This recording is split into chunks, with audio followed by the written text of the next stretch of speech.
Eu vou fazer, então, a apresentação do professor Renan. Por favor, amigo, fique à vontade. O professor Renan, Renan Faria, me desculpe aqui se eu errar na pronúncia, professor. Kruger, está correto? Do alemão Krieger. Krieger, que é o tremado aqui, Krieger. Isso mesmo, Paulo. E o último nome aqui do professor é Tamai, a pronúncia é essa ou não? Tamai, correto. Exatamente, japonês. Bom, tá bom, professor. Vamos lá. O professor Renan, então, é pós-doutor pela Universidade de Lisboa, doutor em Direito pela PUC, do Rio Grande do Sul, e também pela Universidade Pavia, na Itália, mestre em Direito pela Unicinos e pela PUC de Minas, especialista em Direito pela Universidade Federal do Rio Grande do Sul, professor titular do Programa de Graduação e Pós-Graduação da FADISP, professor da pós-graduação Lato Sensu da PUC de São Paulo, do Mackenzie, e também da Escola Paulista de Direito. Professor titular de Estratégia Concursos e da UNASP. Foi professor assistente e visitante do Programa de Graduação da USP e professor do Programa de Graduação e Pós-Graduação da PUC do Rio Grande do Sul.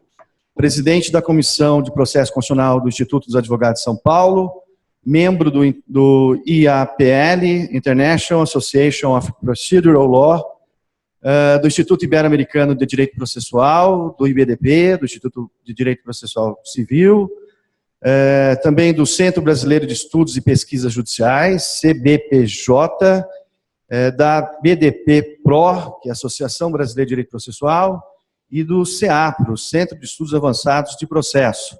O professor Renan é advogado, árbitro, consultor jurídico e parecerista. Essa aqui é só a primeira parte do currículo do professor, não imprimi todo o currículo, porque senão ia acabar o toner da minha impressora. Mais de 50 páginas, né, de livros, artigos, participações em bancas. Então, esse professor tem realmente um currículo aí invejável. Parabéns, professor.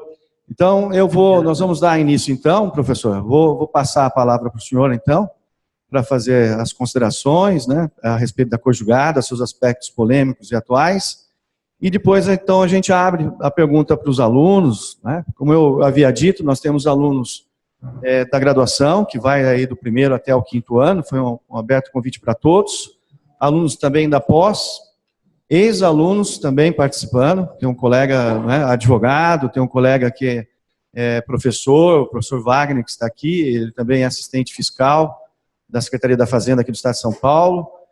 E todos aqui amigos, né, com certeza nós vamos, né, ter muito ganho aí com as lições do professor Renan, que é um grande especialista no tema da coisa julgada. Tá? Bom, professor, o senhor está com a palavra, então. Tá ótimo, meu amigo Paulo, muito obrigado, alegria grande poder estar aqui com vocês, cumprimentar os nossos amigos da instituição. Antes de tudo, é uma felicidade grande, né, de poder dividir esse momento com vocês e, ao mesmo tempo, conversar um pouco sobre um tema que me apaixona muito. Rapidamente aqui, talvez estejam vendo um Renan um pouco cansado, evidentemente, como muitos dos senhores aí que já trabalharam durante o dia, mas também porque, antes de falar do tema, o Renan um pouco cansado, não só pela advocacia, mas também porque tive uma notícia triste recentemente, de que alguns parentes meus relativamente próximos morreram agora no Chile, entre aqueles 6 que foram noticiados recentemente no Jornal Nacional, inclusive. Então, passei um dia de altos e baixos, né, com algumas tristezas e outras alegrias, como a liminar que o próprio amigo Paulo acabou de comentar, e por isso que eu estou um pouco aqui com o farol baixo, entre aspas, mas fazendo aquilo que eu amo, aquilo que eu gosto, que é isso aqui.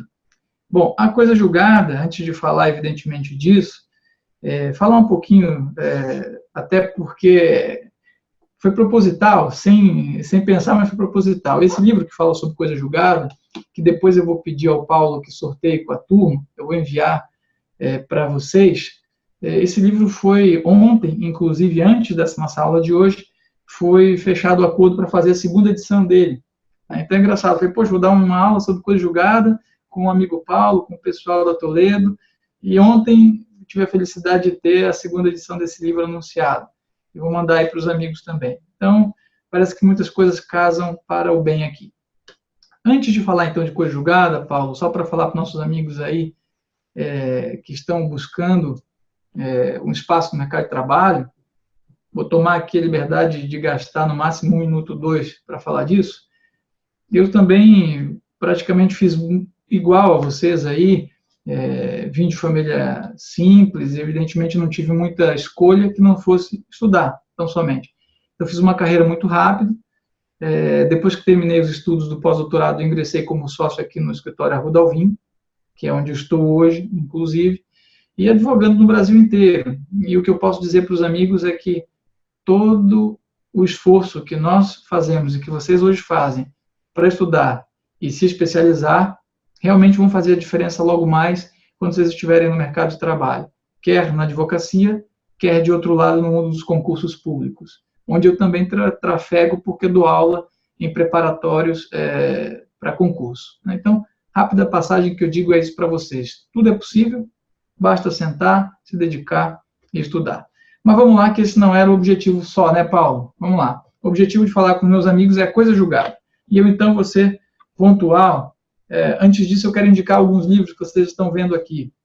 Sobre o tema da coisa julgada, e mais precisamente sobre a estabilidade da decisão judicial, eu posso indicar esse livro de autoria do Eduardo Arruda Alvim, meu e do Daniel Granado.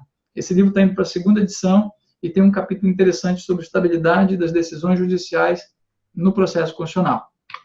Depois eu indicaria esse livro que acabei de mostrar aqui, o Coisa Julgada. É um livro que eu já planejei, estudo isso há mais de 15 anos, né? Então, é um tema que me fascina. A gente vai conversar sobre isso hoje. Também indicaria um outro livro meu, que foi minha tese de doutorado, A Coisa Julgada no Controle de Constitucionalidade. E a grande pergunta é, será que as decisões do Supremo no controle de constitucionalidade abstrato fazem coisa julgada? Por que o Supremo pode, por exemplo, hoje, autorizar a prisão em segunda instância, sendo que no passado ele já havia decidido que não? Um outro exemplo, como é que pode o Supremo hoje declarar constitucional a união afetiva, quando no passado ele declarou que era inconstitucional? Um outro exemplo, como pode o Supremo, por exemplo, permitir a redemarcação de terras indígenas com algumas regras específicas, Raposa Serra do Sol, o que ele não havia feito no passado, em outras ações já? Um outro exemplo, aborto de anencefalo. Como pode o Supremo decidir hoje por descriminalizar o aborto de anencefalo e desencarcerar as mulheres, sendo que no passado ele dizia que isso não poderia ser feito em hipótese nenhuma, porque não estava no tipo, não era excludente, né? Então, temas como esses nos provocam a pensar se realmente a coisa julgada se forma neste tipo de processo. E eu vou chegar lá depois. Tem um outro exemplo muito interessante, que é do fundo rural, né? O Supremo declarou recentemente constitucional o fundo rural, já tendo declarado no passado por 2 vezes inconstitucional o fundo rural. Então, como pode acontecer isso? E a gente vai falar sobre isso depois também. Mais uma indicação do meu manual, essa era a 1ª edição, saiu agora esse ano a 2ª edição, que é este aqui, de Direito Processual Civil, que eu, inclusive, vou mandar também pelo amigo Paulo para sortear aí com os nossos amigos da Instituição Toledo de Ensino. Tá bom, queridos? Essas são algumas das indicações. Só voltando aqui para as mídias sociais, acho que nós estamos até tentando ficar aqui moderno, né? Vocês vão ver que tem algumas formas de me encontrar aqui. Eu tenho o Instagram, está ali embaixo, é @RenanTamai, é o profissional, e eu tenho o @RenanTamai no Facebook também, profissional. Tá bom, queridos? Feitas as indicações, vamos direto ao tema. Coisa julgada. O que é a coisa julgada antes de pensá-la como um instituto e um conceito? A coisa julgada, antes de qualquer coisa, ela é um instrumento importante de estabilidade das decisões judiciais. Veja lá. Quais são os mecanismos de estabilidade das decisões judiciais? Trânsito em julgado, preclusões, que são várias, né? Temporal, lógica, consumativa, pró-judicato, coisa julgada, prescrição e decadência. São esses alguns dos grandes elementos de estabilidade de uma decisão judicial. E qual é a função política da coisa julgada? É a de gerar segurança jurídica. E, evidentemente, feita a coisa julgada em uma determinada demanda, eu tenho segurança jurídica, paz social e estabilidade. Correto?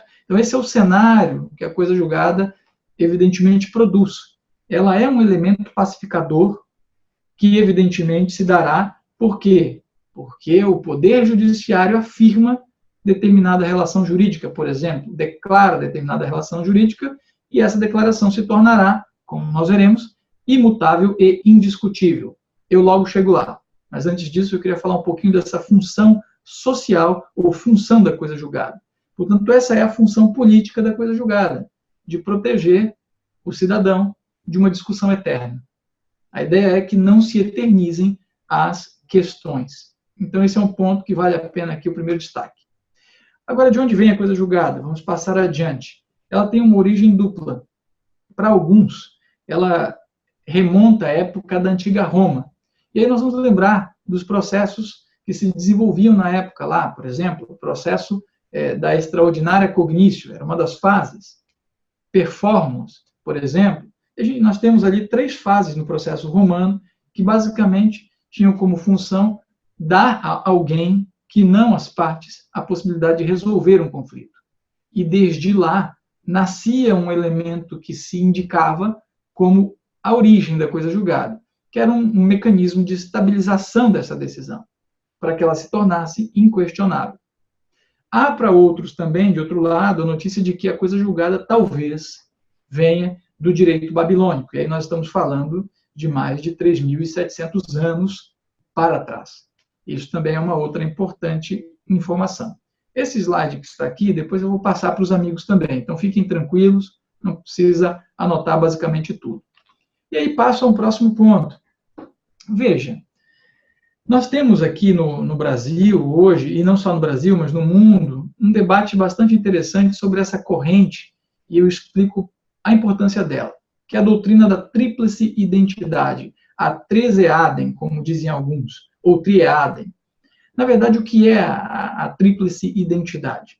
Ela é uma corrente doutrinária criada pelo comendador Matteo Pescatori, que tem uma finalidade só. Fazer o quê? Buscar identificar as ações por elementos que mostrem a própria formação da coisa julgada, não só a forma de identificar uma ação. Vamos pontuar aqui para entender. O próprio artigo 337, no parágrafo 2º, ele deixa a seguinte notícia, de que uma ação é idêntica à outra quando possui as mesmas partes, limites subjetivos da causa e também limites subjetivos da coisa julgada. Seguindo, a mesma causa de pedir, causa petende, que são os fatos e fundamentos, e os mesmos pedidos. Veja que aqui estão o que nós chamamos de limites objetivos da causa e da coisa julgada. Portanto, a tríplice identidade é um dos grandes elementos de identificação das demandas e da formação da coisa julgada. Porque o limite subjetivo da causa é, congruentemente, o limite subjetivo da coisa julgada. Ou deveria ser. Se a ação é de Paulo contra Pedro, somente Paulo e Pedro devem ser, em regra, atingidos pela coisa julgada. Efeitos da sentença é outra coisa, que nós vamos falar depois. Então, esse é o primeiro aspecto.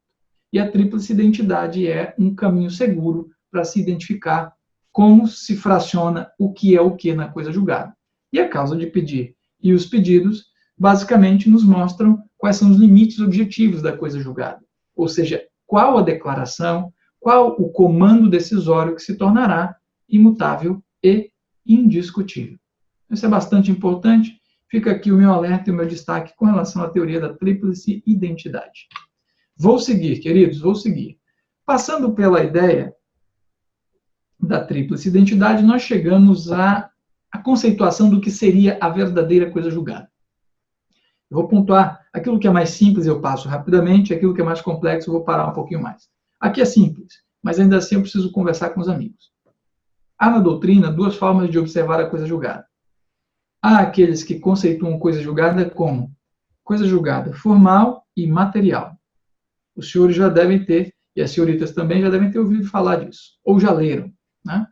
E há aqueles, como eu, que só dizem que coisa julgada será aquela que realmente for a coisa julgada, material.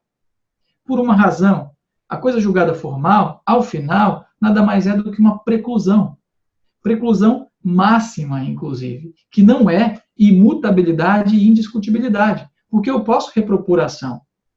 E, em repropondo a ação, eu posso, evidentemente, discutir a causa que pretende.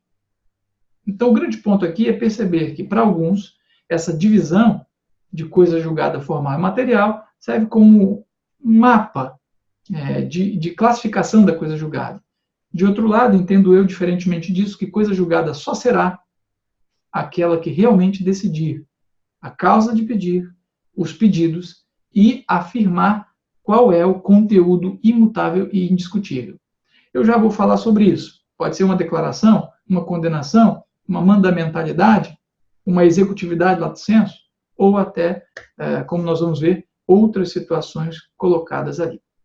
E aí são duas correntes que dialogam muito sobre o conjugado, né? De um lado, a imutabilidade para o Ovídio Araújo Batista da Silva, e do outro, a imutabilidade que vê o Barbosa Moreira. Essas duas correntes eu logo mais trago aos amigos.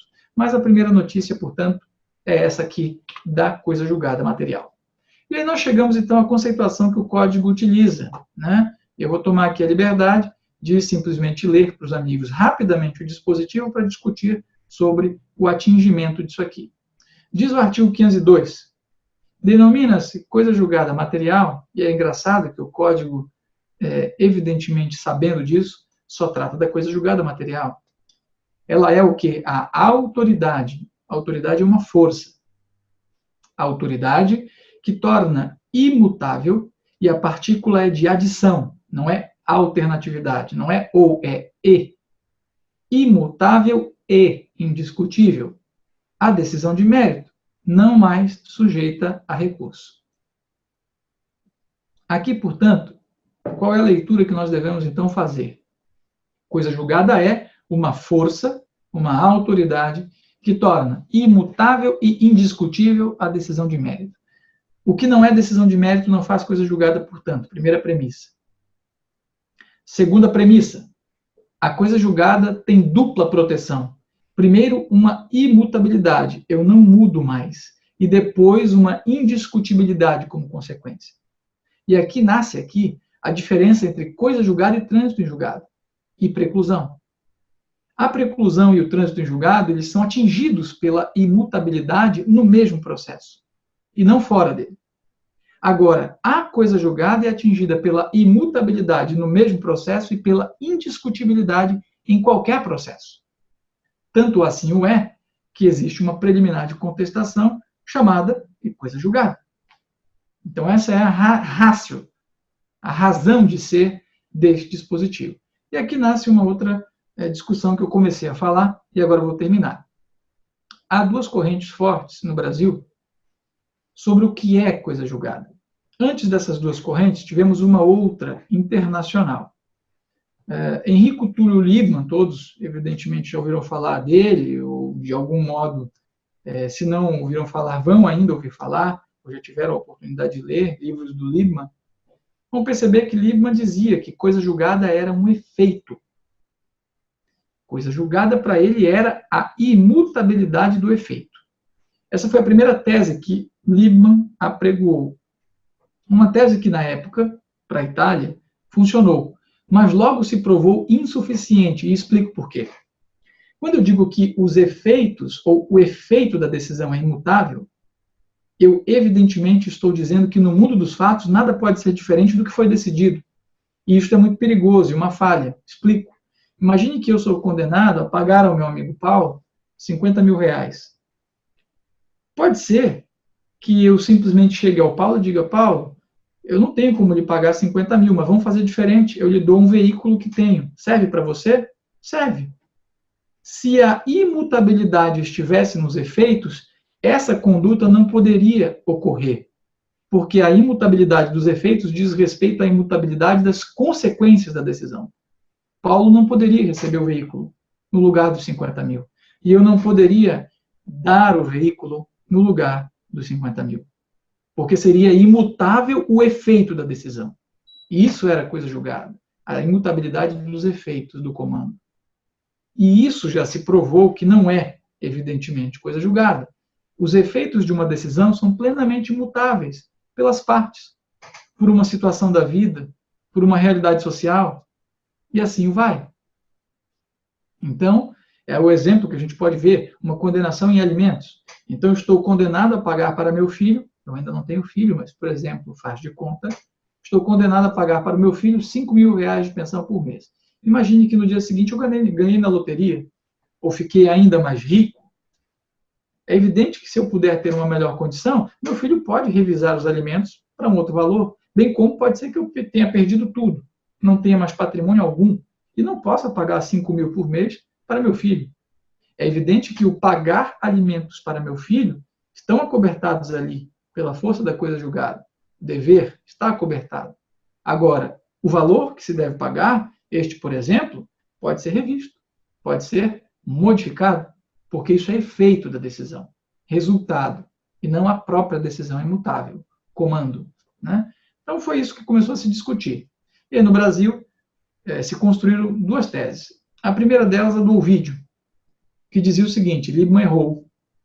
Liebman errou. Coisa julgada não é imutabilidade do efeito. Coisa julgada é imutabilidade do comando declaratório.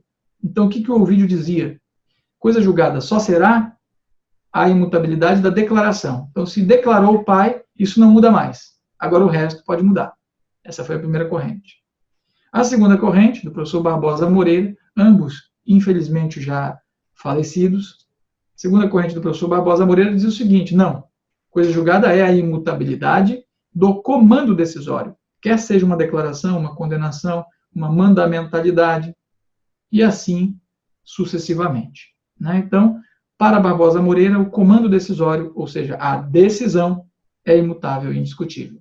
Para Ovídio, só a declaração, e não todo o resto. E eles dois, evidentemente, superaram a tese de Liebman. Liebman, inclusive, no final dos seus livros, na produção final dos seus livros, admitiu o seu equívoco, e inclusive afirmou, realmente, coisa julgada não é imutabilidade de efeito. Então, chegou-se a esse cenário em tempo atual. E aí, então, passamos a um próximo aspecto depois dessa discussão. Limites da coisa julgada. Limites subjetivos. O que é o limite subjetivo da coisa julgada? Basicamente, para tratar disso aqui. É o limite vinculado aos sujeitos que vão receber a imutabilidade.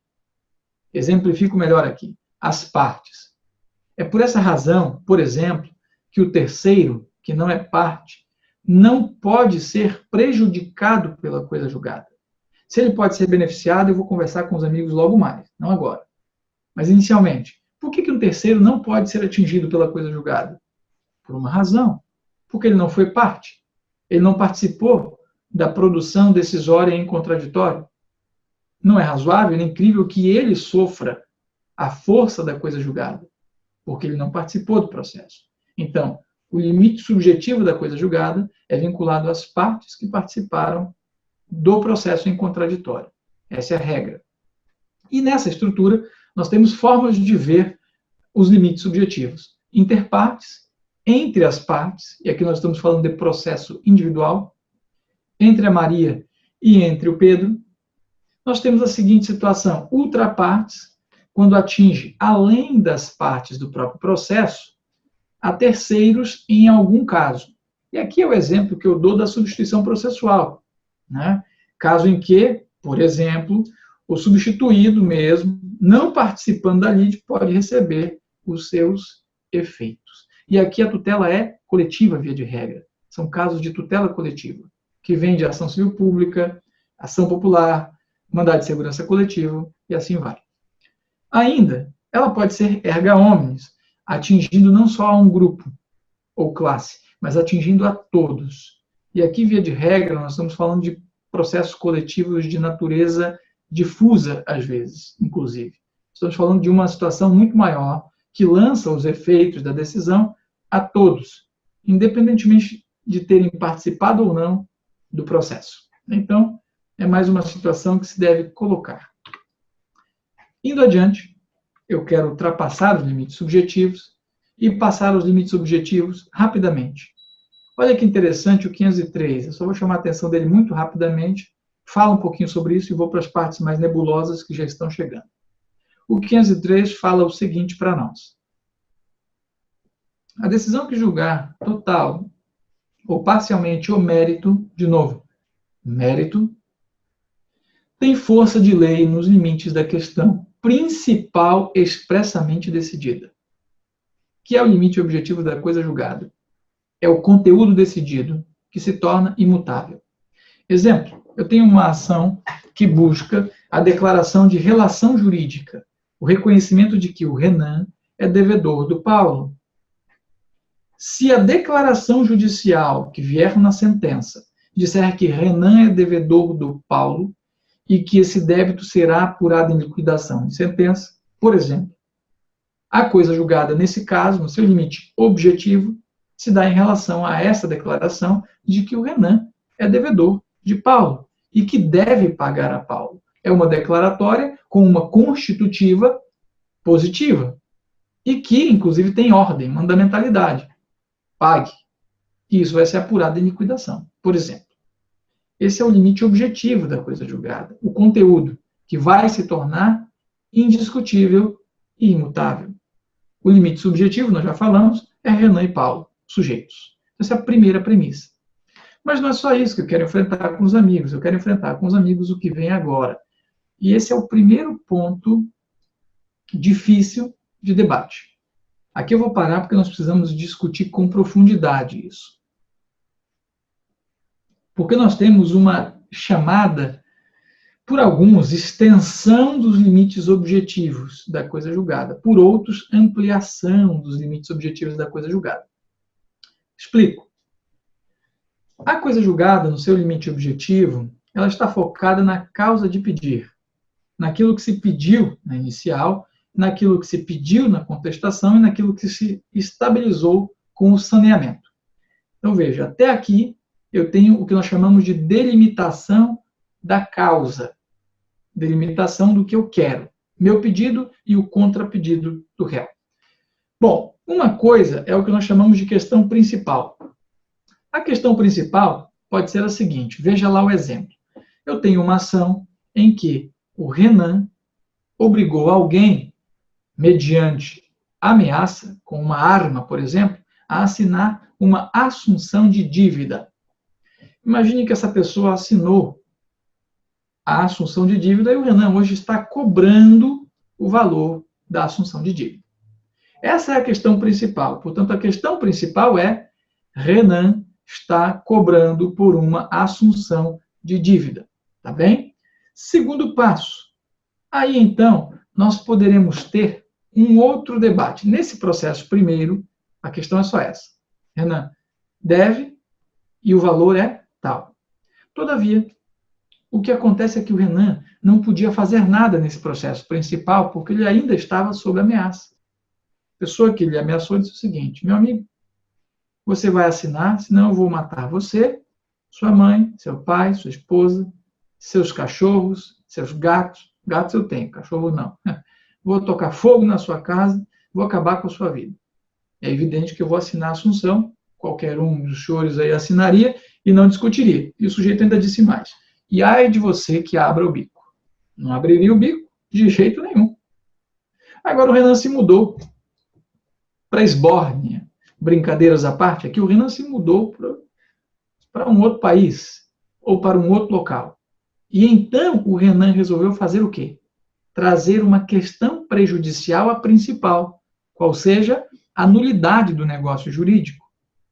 Qual? Por vício de vontade? Coação? Pode ser por lesão, dolo, etc. E essa questão prejudicial, ela é posta de duas formas. No Velho Código, ela era posta por meio da ação declaratória incidental, que não tem previsão no Novo Código, e que alguns dizem que ela não existe mais. Eu tenho certa restrição com isso, porque entendo que ela existe, sim. Ela é uma ação declaratória comum, que simplesmente pode ser proposta para buscar declarar a questão incidente e prejudicial. Agora, eu também posso fazer isso no curso do processo, antes da decisão, da sentença. Se eu estiver em uma fase processual anterior à sentença e posterior ao saneamento, por exemplo, quando as questões de fato e de direito já foram delimitadas, basta que, ao que penso eu, por singelo pedido, se faça a questão prejudicial e se prove para que ela possa ser objeto da sentença. Então, o que acontece aqui é um mecanismo excepcional, porque o meu pedido é pague Renan, porque você deve.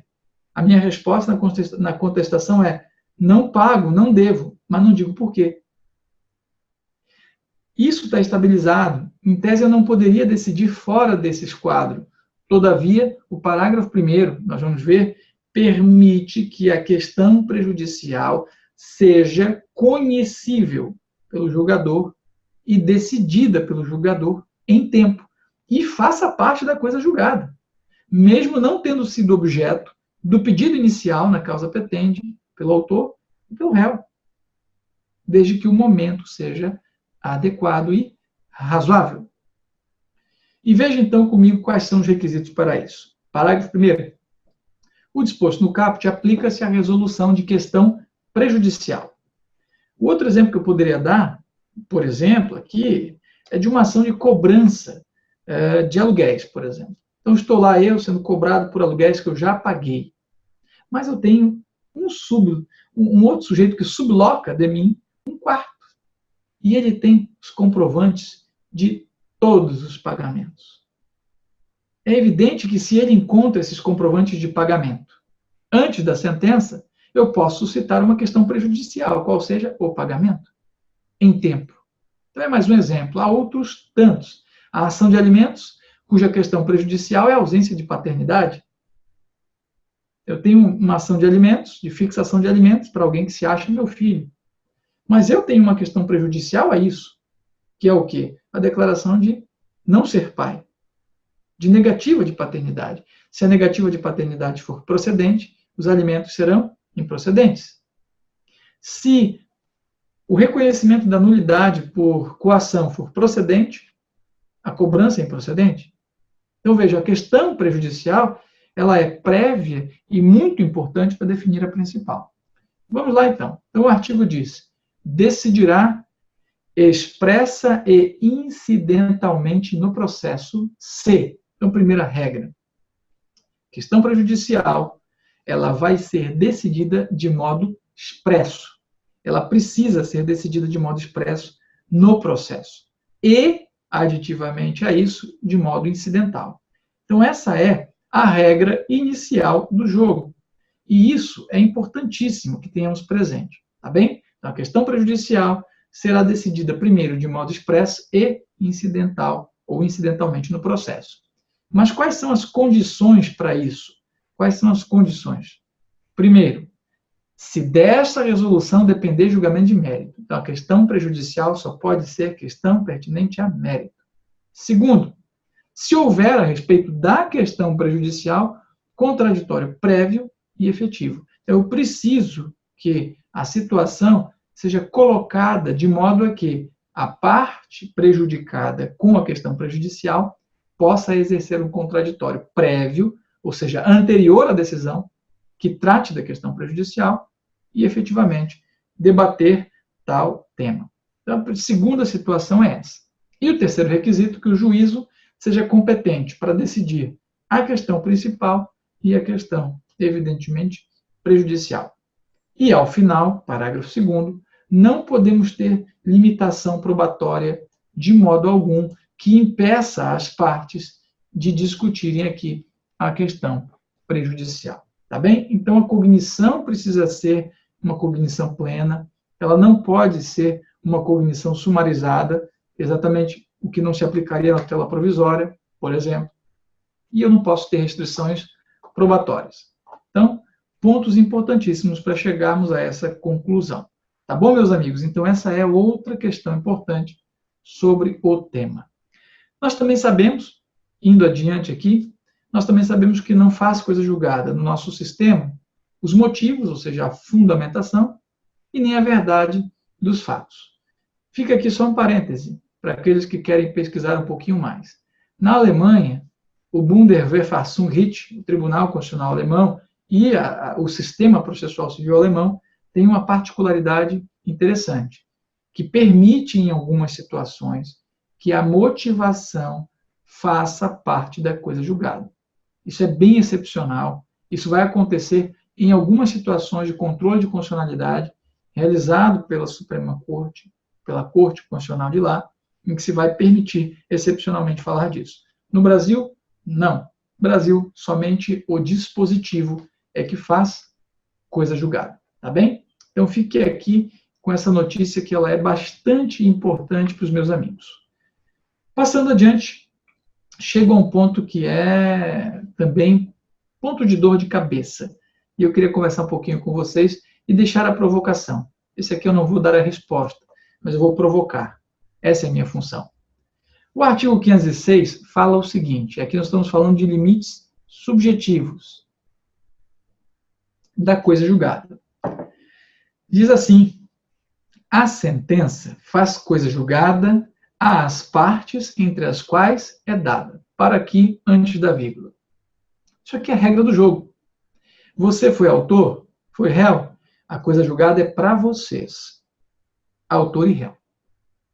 De modo que a coisa julgada não atinge a terceiros. Essa é uma tradição no estudo da coisa julgada. A coisa julgada não pode atingir a terceiros, em regra, nem para beneficiar, nem para prejudicar, porque o sujeito não participou do debate processual no contraditório.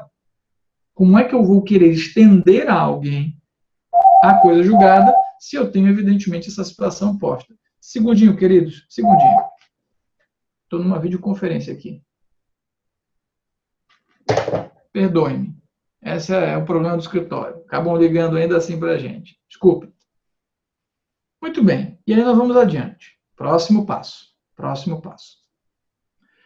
Agora o dispositivo fala o seguinte. Ele diz que a coisa julgada é relacionada às partes entre as quais é dada, não prejudicando a terceiros. Isso é evidente. Eu não posso ter uma coisa julgada entre A e B que prejudique a C. Isso é evidente. Agora, a dúvida que fica é a dúvida que a grande maioria dos doutrinadores tem. Bom, o texto fala que não pode prejudicar, então pode beneficiar. Será que pode beneficiar? Há duas correntes aqui. Há aqueles que sustentam que sim, a coisa julgada pode beneficiar terceiros, e dão como exemplo disso as tutelas coletivas, em que o sujeito não é parte do processo, mas ele pode se habilitar para receber o benefício. E há aqueles, como eu, que dizem que não, a coisa julgada nem pode beneficiar, nem prejudicar terceiros, porque esses terceiros não participaram do processo em contraditório, prévio, pleno e efetivo. E aí desconstrói-se essa ideia da tutela coletiva, por exemplo. O que me parece aqui é que há um grande risco. O que atinge a terceiros, penso eu, e deixo aqui para que os amigos reflitam, não é a coisa julgada. O que atinge a terceiros são os efeitos da sentença. Por isso é que eu posso me habilitar em uma execução coletiva para me usufruir dos efeitos da sentença e não da coisa julgada. Inclusive, eu posso não usufruir dos efeitos da sentença coletiva, mas posso promover uma ação individual, discutindo, por exemplo, a mesma tese. Nada disso me impede, evidentemente, de observar o elemento e o fenômeno da coisa julgada. São coisas diferentes, né? São coisas diferentes. Então, fica aqui o meu alerta. Entendo eu, com todas as venhas a quem pense diferentemente disso, que a coisa julgada não pode, em hipótese nenhuma, nem beneficiar, nem prejudicar terceiros. Ela pode somente atingir as partes do processo. O que acontece é que a sentença, como sempre foi, e isso não é novidade, sempre atingiu a terceiros. E o exemplo é a sublocação. O que atinge aquele sujeito que está na sublocação comigo, eu estou alugando o imóvel, e há um terceiro que subloca, não é a coisa julgada, ele pode promover uma ação para discutir os locativos com o proprietário, locador. Agora, o que o atinge são os efeitos da sentença, porque se eu for despejado por ausência de pagamento, ele vai embora para a rua também. Então, o que o atinge é efeito da sentença, e não coisa julgada. Senão, ele não poderia promover a ação. Esse é o grande ponto. Isso vai acontecer em uma série de outros casos. Fora a tutela coletiva, fora o exemplo da sublocação, entre outros tantos. Tá bem? Então, fica o meu alerta para os amigos de tema importantíssimo, que é esse aqui. Estou prometendo chegar próximo do fim, já estamos bem próximos do fim. Antes disso, eu quero destacar só pontos finais aqui para os amigos, né? Um deles é refletir aquilo que, via de regra, ninguém reflete. E é a minha proposta aqui. Estou passando os slides para chegarmos lá. Controle de constitucionalidade. E esse é um ponto sensível. Será que tem coisa julgada para as decisões do Supremo? E aí fica a provocação para os meus amigos aí, para o Paulo, para todo mundo que estuda processo. Será que a coisa julgada se forma no processo objetivo, no controle abstrato, da mesma forma que se forma em um processo individual?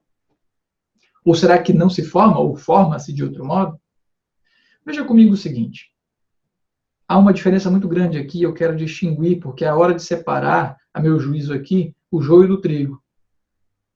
A coisa julgada foi criada para estabilizar, gerar paz social, segurança jurídica a partes que litigam e têm o bem da vida. A coisa julgada não foi pensada para impossibilitar a discussão da inconstitucionalidade ou constitucionalidade. Dou um exemplo. CPMF. Se a coisa julgada atingisse o controle de constitucionalidade, eu não poderia nunca mais ter discutido CPMF. Se o Supremo um dia disser que a CPMF é constitucional, eu nunca mais poderia discutir isso. E isso não é o que acontece no nosso país. CPMF já foi declarada constitucional, inconstitucional, constitucional, inconstitucional, e assim vai. Outro exemplo, aborto de anencefalo.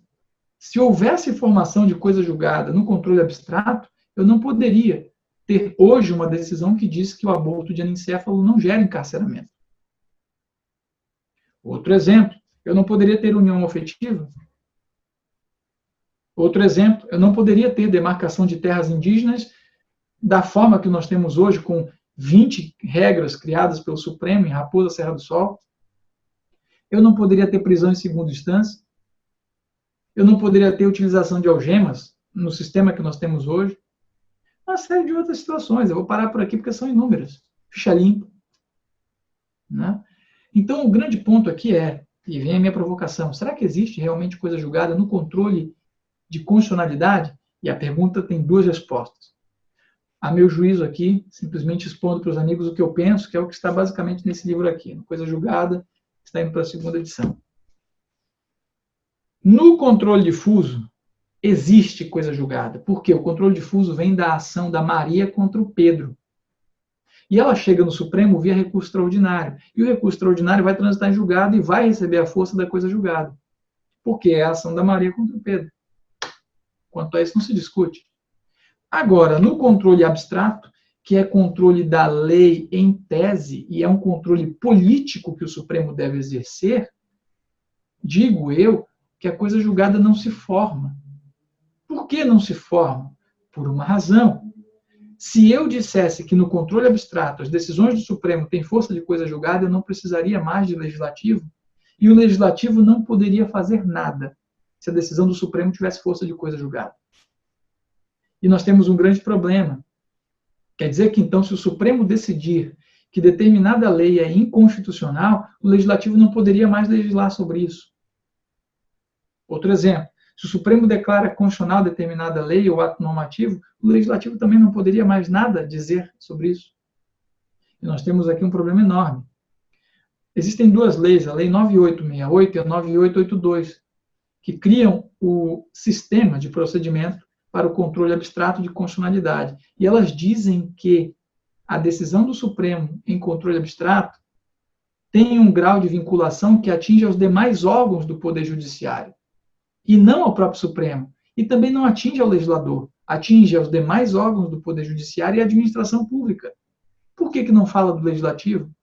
Porque se as decisões do Supremo, no controle abstrato, fizessem coisa julgada, eu não teria mais a liberdade de permitir ao legislador a criação de novas normas, a modificação das leis.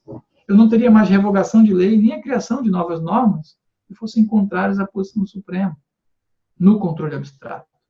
E essa não é a função constitucional e política que se imaginou para as decisões do Supremo no controle abstrato. Então, objetivando aqui, eu mostrei para os amigos, se nós olharmos agora no slide, alguns elementos do porquê as decisões do Supremo no controle abstrato podem não formar coisa julgada. Primeiro, eu destaco ali, porque nós estamos frente a um processo objetivo, que tem uma natureza distinta do processo subjetivo. Aqui eu controlo a lei em tese. Não tem limite subjetivo da coisa julgada. Quem é o réu que vai receber a declaração, a condenação, a mandamentalidade? Não tem réu. Eu tenho legitimados. O presidente da República, se propuser, por exemplo, uma ADI, ele não fica vinculado à ação. Outro presidente que assumir vai seguir como legitimado a atuar ali. A mesma coisa vai acontecer com o famoso legitimado passivo. Aquele que defende a norma não é o sujeito que recebe o limite subjetivo da coisa julgada, a imutabilidade. Porque essa imutabilidade suposta, que a nosso juízo aqui não se forma, ela se destaca em relação ao conteúdo da lei, que é declarada constitucional ou inconstitucional. Esse é o primeiro passo. Segundo passo, que nos parece aqui, então, é de que nós temos uma falha muito grande para discutir a formação da coisa julgada. Nós não temos limite subjetivo de respeitabilidade do comando decisório. Quem é que vai ser obrigado a respeitar a constitucionalidade ou a inconstitucionalidade? Quem é que vai receber a condenação? Ninguém. É a própria norma que será cons ou inconstitucional. Então, nós defendemos que, por não haver limite subjetivo da coisa julgada, fortemente colocado, uma das suas primeiras características está aqui desconstituída. Segundo passo, não há lide neste tipo de processo. Qual é o litígio? Nenhum. Eu não tenho pretensão resistida. Eu não tenho conflito de interesses. Eu tenho debate da lei em tese. Outra coisa, né? Também temos uma ausência de vinculação ao Supremo. O Supremo pode, como já fez, declarar inconstitucional, ou o inverso, declarar constitucional hoje uma norma e amanhã inconstitucional. Nada o impede, desde que ele seja provocado.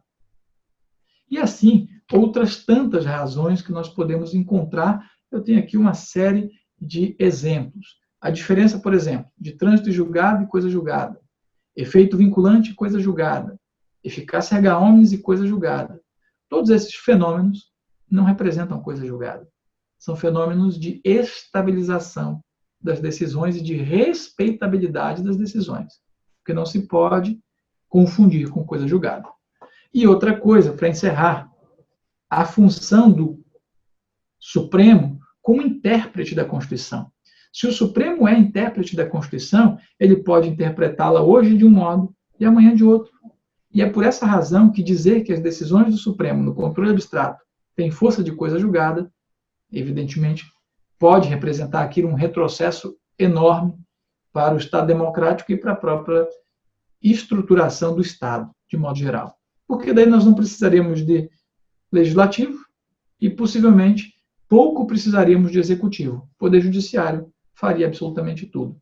Criaria as normas e as mandaria cumprir. E não é essa a ideologia que nós temos de modelo de Estado, né? Então, são coisas bastante diferentes. Essa é uma outra provocação que fica para os amigos pensarem. E chego ao final, com o último tema que quero enfrentar, em vários aqui, polêmicas sobre coisa julgada não falta, né? Mas eu quero chegar no principal, que é sensível demais, porque ele mexe com o que é razoável a todos. Estamos chegando no slide, e é a minha última fala, antes de permitir que os amigos falem a respeito. Que é, basicamente, o problema do artigo 525. Estamos chegando a ele, um pouquinho mais de paciência, que são vários slides. Aqui. É o problema da inconstitucionalidade superveniente, que permite algo que é, entre aspas e com todas as venhas, uma anomalia sistêmica, para não ser grosso aqui. Não é essa a minha função. Mas é uma anomalia sistêmica o que nós criamos no 525, do parágrafo 12 ao parágrafo 15. E eu quero conversar com você sobre isso agora, para encerrar. Olha que coisa curiosa. Diz ali o 525, vou começar pelo parágrafo 12.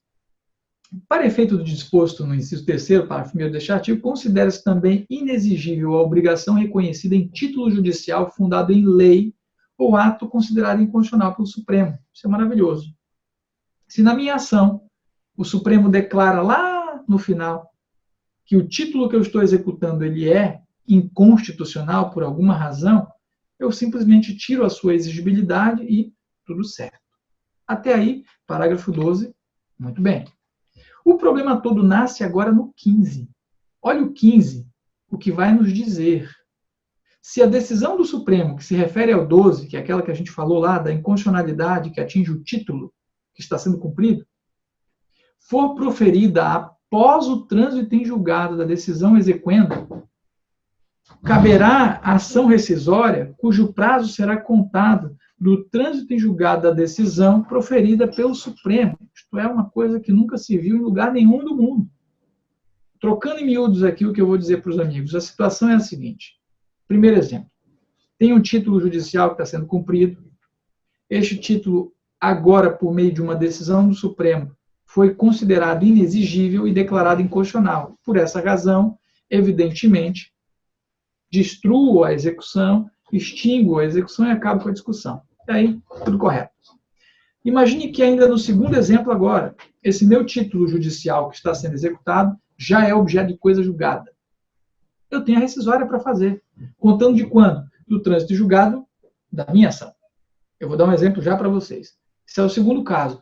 Mas o caso do parágrafo 15 é o absurdo completo. A minha ação já transitou em julgado há 10 anos.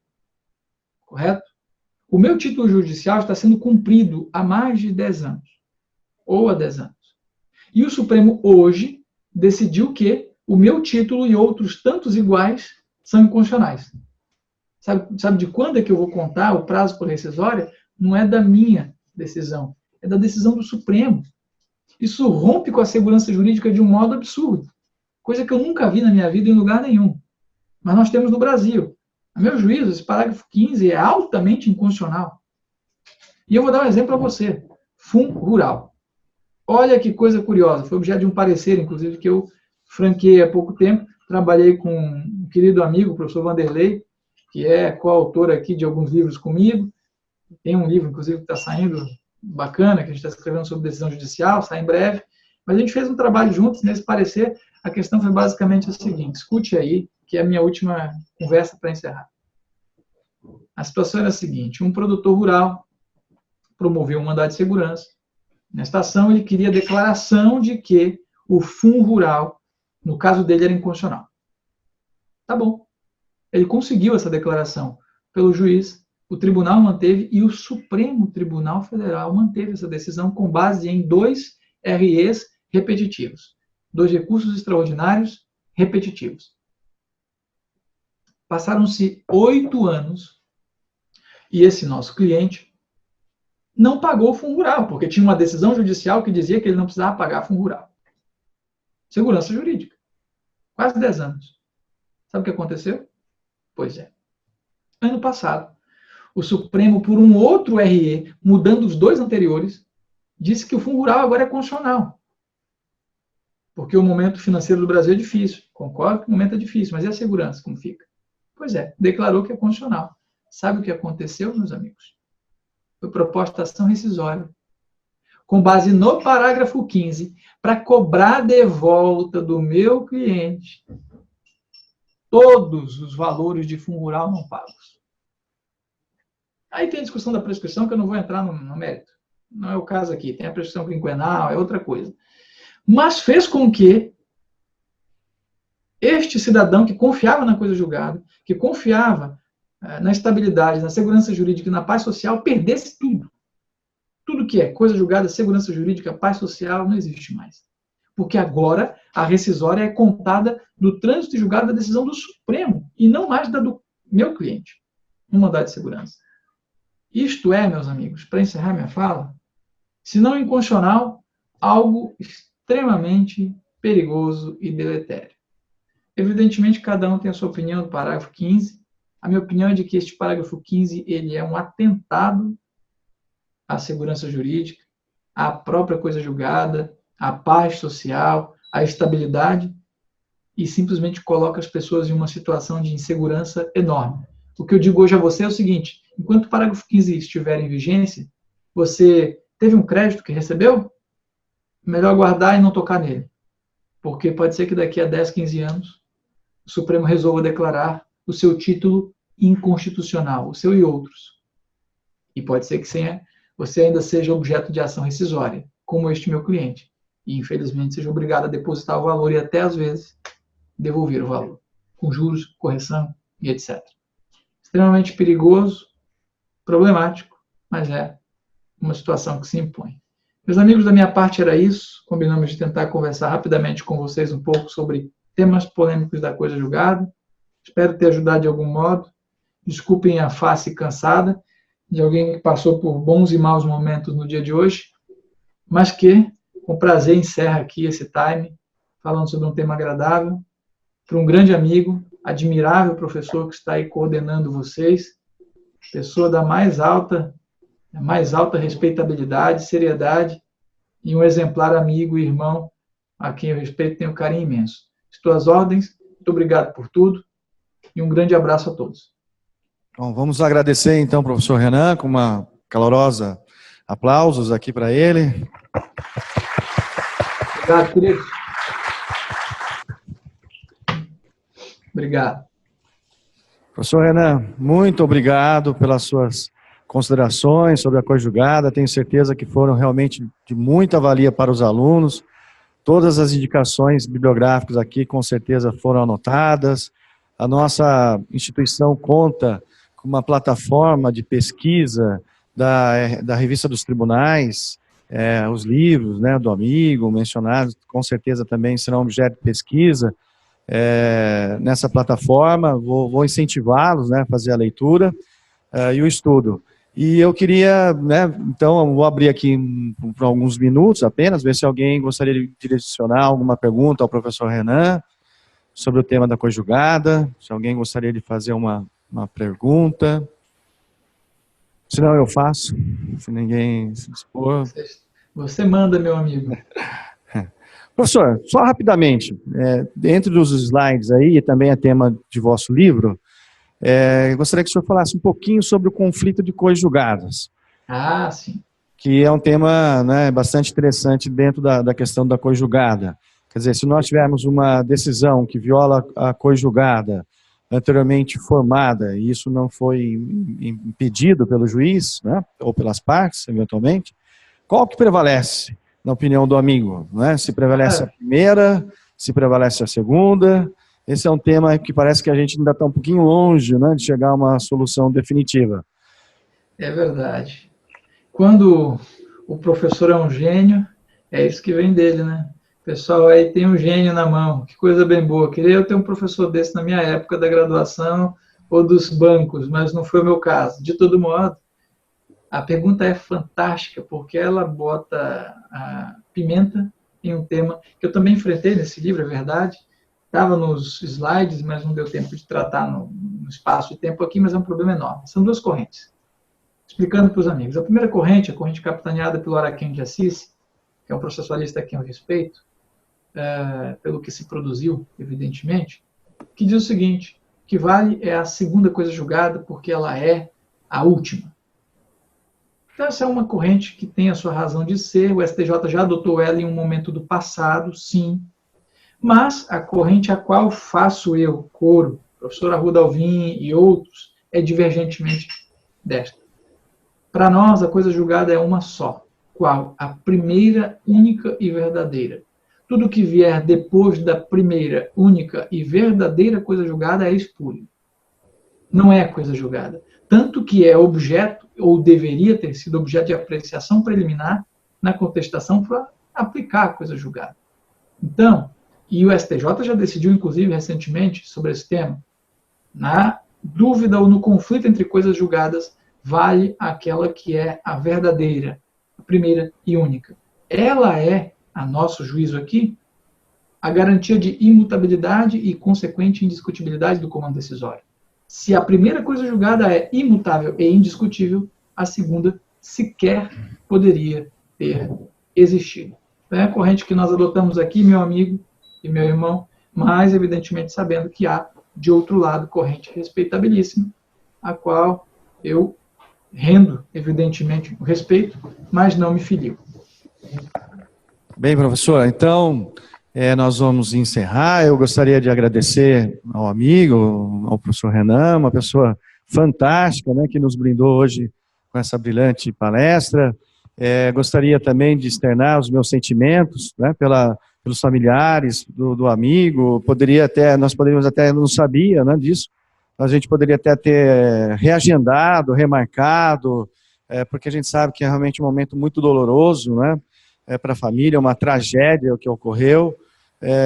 Então, né, eu só tenho a agradecer ao professor por ter mantido, né, e extremamente cansado e com esse fato aí familiar, e, né, muito triste, mas nossos sentimentos, todos aqui, né, infelizmente essas tragédias não deveriam ocorrer, né, da forma que ocorreu. A gente sabe que é um descuido muito grande, né, talvez um descaso, né, acaba sendo uma fatalidade, mas são coisas que são evitáveis, né, poderia ter sido muito evitada e acabou acontecendo o que aconteceu. Mas os nossos sentimentos, professor, vamos manter contato, né, eu vou recomendar aos meus alunos também aqui para que assistam ao amigo no YouTube. Eu acompanho os vídeos, estou sempre acompanhando. Eu também tenho um canal no YouTube. Famoso, por sinal, que eu acompanho. Não é muito, não. Está começando, mas tem um canal lá para os meus alunos, né? E também agora comecei a participar, como um amigo participa daquele grupo do Livejur lá também, com os vídeos, né? Também é uma equipe boa, tá divulgando os nossos vídeos. Então, dizer que é uma satisfação gigantesca mesmo tê-lo aqui com a gente, ainda aqui à distância, pela videoconferência. E eu gostaria que o senhor permitisse também, para ficar registrado, se a gente pode depois divulgar nos canais aqui da IT, por favor, no meu canal, no YouTube, a nossa videoconferência que fica gravada, né, para a gente divulgar para os alunos e todos os amigos. Sem sombra de dúvidas. Então, professor, muito obrigado de coração. Eu tenho certeza que todos nós aqui saímos enriquecidos com as suas lições de hoje. E vamos, né, combinar uma próxima etapa para o encontro. Vamos sim, meu amigo. Olha, professor, nós vamos fazer uma foto aqui, o nosso técnico, Ciderley, está dizendo que vai fazer uma foto aqui. Então tá bem, enquanto ele se prepara para a foto, eu posso agradecer ao pessoal aí? Claro, professor. Muito obrigado, então, assim como dito pelo Paulo. Obrigado a todos pela atenção, foi uma oportunidade muito boa. Como disse para o Paulo antes, e agora dizendo aqui também, o fato foi realmente muito triste. Passei um dia muito complicado ontem, na verdade, à noite, quando tudo se esclareceu lá. Hoje o dia foi um dia duro, de algumas dificuldades e outras vitórias, mas aprendi desde pequeno que confiar em Deus e trabalhar são os melhores remédios. Então, resolvi empregar as mesmas técnicas que me ensinaram, jamais fugir dos meus compromissos e fazer o melhor possível. Por isso que eu estou aqui, feliz da vida de encontrá-los. Obrigado pelas palavras de apoio e carinho. A instituição mora no meu coração. Eu tenho um irmão aí. É evidente que sempre que precisarem e que eu puder, faço questão de estar com vocês. Muito obrigado pela atenção. E estou à disposição para a foto também. Um abraço a todos aí. Grande abraço, até a próxima oportunidade. Obrigado. Com Deus. Um abraço. Amém, amém. Tchau, tchau.